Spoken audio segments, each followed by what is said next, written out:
अस्सलाम वालेकुम नाज़रीन, सिंध जो स्लो जारी है। तव्हां जाम नवाज़ अली मां ख़बर शिकंदा आहियूं। जाम नवाज़ अली तालके में ॿीहर तूफ़ानी बरसात तबाही मचाए छॾियो।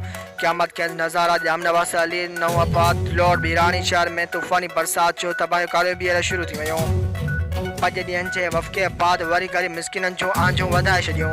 आबादकारनि ऐं ज़मीनदारनि जा फसल लुड़ी वियूं आहिनि ऐं तूफ़ानी बरसात जे करे ॻोठनि जो कचो रस्तो तबाह, शहरनि सां राब्तो ख़त्म थियण जो ख़दशो। अॻु में ई गरीब मिस्किन लाचार वाहन जे कपिड़नि ऐं स्कूलनि में तरसियल हुआ ऐं मशरनि जे आज़ार खे मोह ॾियनि पिया।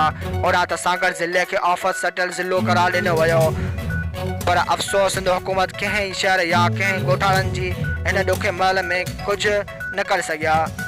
फसल मुकम्मल ख़त्म थी विया ऐं जानवर भी बुख में मरण लगा, पर तालके जी इंतज़ामिया मुकम्मल तरह नाकाम थी चुको है जो बर वक़्त फ़ौज के ज़िला सांकर या तालके जाम नवाज़ अली में न घुरायो वियो त हज़ारनि जाननि जो नुक़सान थींदो।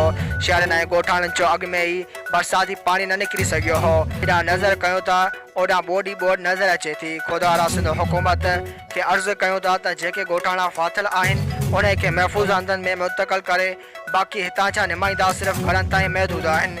असां अपील कयूं था पीपी अॻवान MNA आदि शाहजहां मरी साहिबा ऐं PP अॻवान MPA नवाबज़ादा जाम मोहम्मद अली खां त हू पंहिंजे तक में हिन ॾुखे महिल पंहिंजे आवाम जो मददवार कनि।